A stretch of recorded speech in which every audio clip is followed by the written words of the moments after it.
from a second-hand couch. I'm your host, Daniel Dunn, and because it's my couch, I get to choose what type of media we review. I try not to discriminate between types of media because, and let's be honest here, they all need taken down a notch. I'm joined, as always, by my faithful co-host. Co-host, say hello to the people. Hi!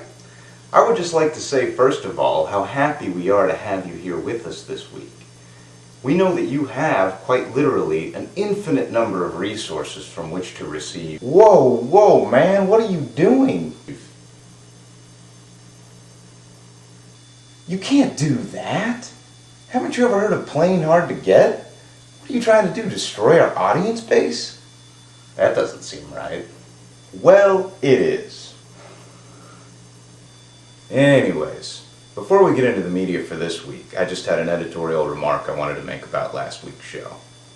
As it turns out, my assessment of The Fast and the Furious was incorrect. This film is not, in fact, a documentary about a developmentally disabled man that overcomes the odds to obtain his driver's license.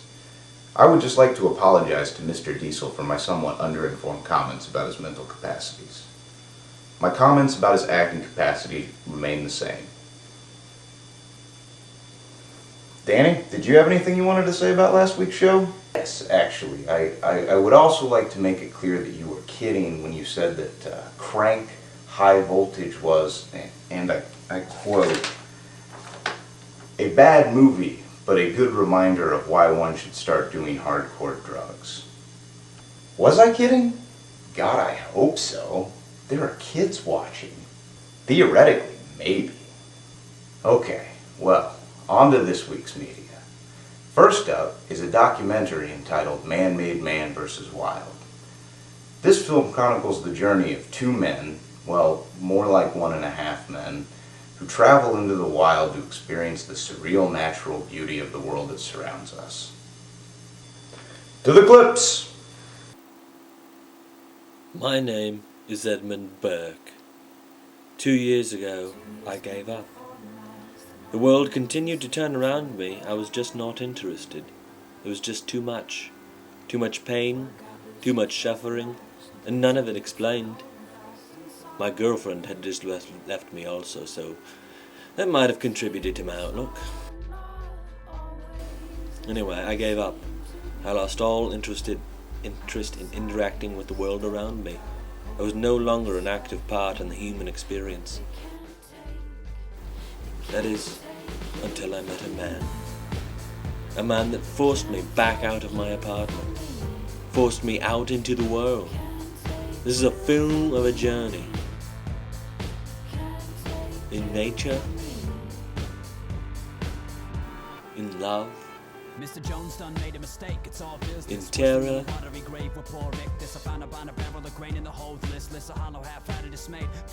In pain.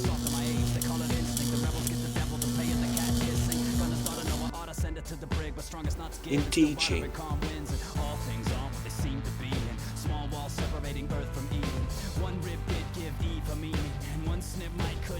In learning. In being.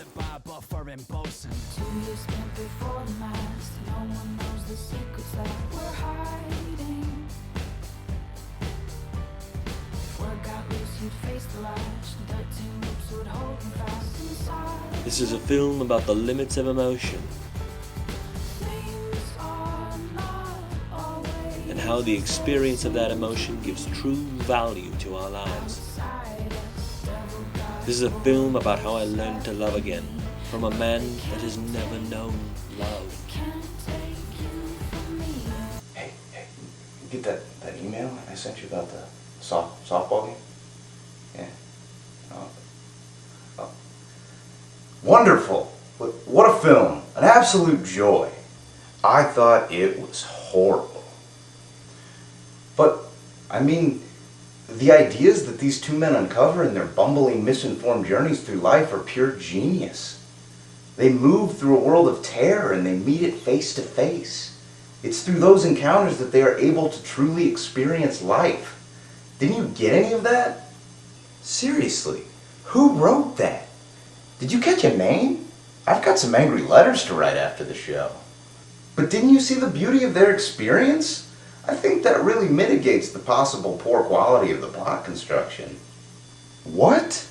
You know that for there to be plot construction, there actually needs to be a plot, right? I mean, I guess maybe you can point at Frankenstein's eventual mastery of the English language and his attempted courtship of a liquor store clerk as a plot, but... Well, don't ruin it. Ruin what? Do you really think anyone's going to be upset that I ruined the weak subplot of a third-rate documentary on public access? Plus, I already told them not to see it. Don't see it. It's trash. Well, I liked it. I thought it was a touching epic. And what you refer to as the subplot is actually the plot. I mean, that was the point.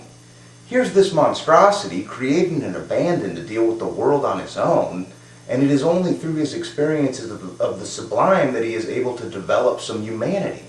What is there not to like? Everything. You know that thing about monkeys being able to write Hamlet on typewriters if given enough time?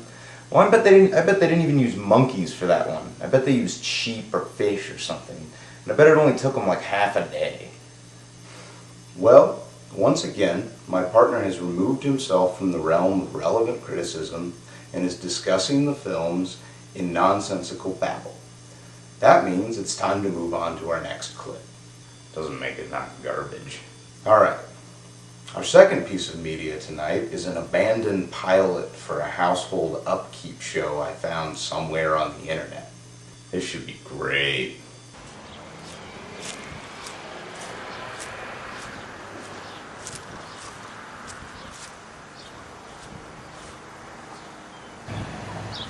Why, hello there. It is so nice of you to stop by, seeing as it was announced and planned out ahead of time. I've been up since 5, you know, making the rounds, ensuring that everything in the house is in order. Please come in. Hey! Welcome. I thought today I would show you how to make parchment for your various correspondence from the bark of common trees. It really is a great way to save time and not nearly as hard as that Martha Stewart lady makes it out to be. Then again, she never really has mastered that whole running your house like an army commander thing. It seems anything goes in that old Stewart household, if you know what I mean. Follow me. Hey, honey, you going to the kitchen? Yes, dear? Grab me another beer? The key ingredient in having a content husband is keeping his stomach full and a full stock of beer in the house. I'll have Sissy and Bitzer bring one out to you, dear. Sounds good.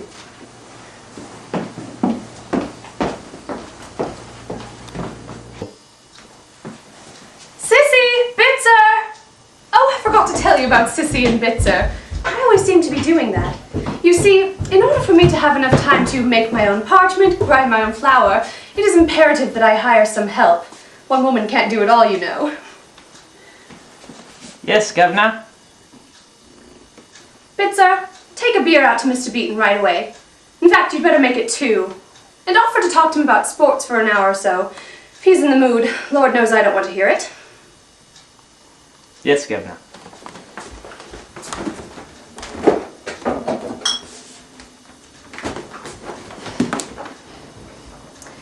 Sissy, go downstairs and stoke the fire. It isn't really too drafty in the house, but I just hate the idea of you having nothing to do. Yes, Governor. It is nice having some help, and those two, well, I just can't say enough good things about them. They work so hard and for table scraps. It really is amazing, the drive of the English worker. Anyway, back to the parchment. It is important when selecting the bark that you choose that of fully matured trees, seeing as saplings are weak and the bark is sinewy and the parchment they produce is not fit for writing. It is so nice having house guests when their presence is announced and expected, but a pure annoyance when they just drop by for a chat. I'll go get rid of these visitors and then we'll continue our lesson in parchment making. Give me just a moment and maybe next week we'll have a lesson in gracefully turning away unwanted house guests. While Mrs. Beeton was off dealing with the visitors, one of the maids motioned me into the basement. I stand now looking at some of the most deplorable living conditions I have ever seen in all my years as a cameraman. I've seen some pretty rough stuff. I used to shoot for VH1.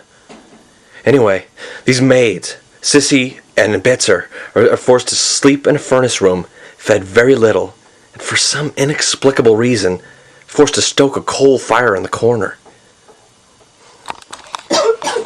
So he intends to give us the black lung, sir? A black lung, huh?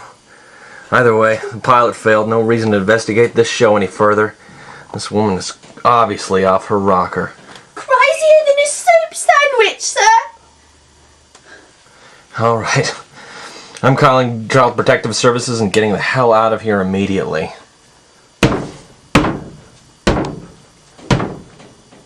Sissy, did you steal another one of my cameramen? You know how angry that makes me. This house is a barracks and I'm its commander. I demand obedience and order.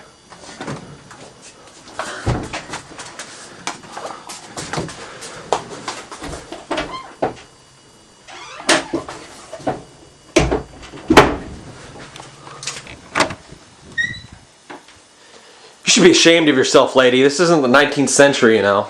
You're probably right, I should be, but let's just turn off this camera and I'll explain things to you in a manner which you can understand. That was horrible. Those poor children. And that woman. She makes Ted Bundy look like a Teletubby.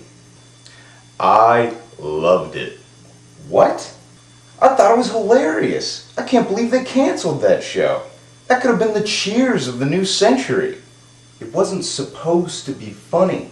That woman ran her house like a Nazi, and she took advantage of those orphans. What is wrong with you? I think that maybe she just enjoyed a tidy household. And at least those kids were working and not bumming around like most children nowadays. My God, what happened in your childhood to drive you to this degree of sadism? Next you're going to tell me that you think British imperialism worked out well for all involved. Well, let's move on so I can have a moment to go throw up a little bit. For our last segment of the show, we have a legitimate, bona fide Hollywood movie. A low production value maybe, but the intent is still there. Check it out. This summer, an unlikely love may have a chance. Do I dare? Do I dare to eat a peach? Do I dare descend the stair? And how should I presume? I've measured out my life in coffee spoons. Coffee spoons. Coffee spoons. When the revenant came down, Shall I wear the bottom of my trousers rolled? what it was in the spirit of the three stars. That is not what I meant at all. That is not it at all. From Universal Pictures comes the story of a love which may or may not exist. The flashing at night, the sirens grow and grow.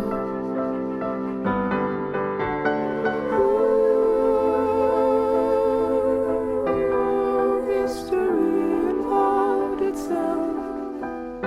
Mysterious shade that took its far. People should not leave looking glasses hanging in their rooms. Now I'm the one that needs to throw up. Well, of course you wouldn't like it. What is there to like? It was a movie about a woman staring in the mirror and some guy that can't decide whether to roll his pant leg up or part his hair on the left or ask her out. I would rather watch hobos rummage through garbage, which would only be slightly different than watching that movie because it was garbage. I just don't understand how you have a job as an art critic when all of the subtlety of art is lost on you. I mean, didn't you understand that the movie's about the difficulty that we have communicating as human beings in a modern world? And didn't you feel a pang of recognition as you watched Tyson and Prufrock struggle through their lives, able to quantify the importance of things only through the narrowness of their own perspective? And don't you see the universal truth that is portrayed in that? Nope, none of that stuff happened to me. I did feel a pang though, but it was in my brain. And I think it was just the cells dying as I bashed my head against the wall. You are totally worthless. Hey, whose couch are you sitting on? Some idiot's. It smells like Doritos and Axe deodorant body spray. That's probably the real reason why I threw up. Well, I guess next week we'll have to shoot the show at your house. Oh wait, we can't, because you live with your parents. Low blow. Good. That's how I like to end all of my shows. Shot in my house, with my camera, on my couch. Well, that's all we have for you this week. But until next week, remember not to watch anything, and I mean anything, without first consulting me. Good night, and good luck. I got 1, 2, 3, 4, 5, 6, running around the neighborhood, pejorative. Jinx, I said the grooms are down on me 'cause he ate the rice. It was well-intentioned but bad advice. Hell yeah, yeah, yeah, yeah, yeah, yeah, yeah, yeah, yeah, yeah, yeah, yeah. Let it break up, oh, let it break up, oh, let it break up. Let it break up, oh, let it break up, oh, let it break up. Oh yeah. Let it break up, oh, let it break up, oh, let it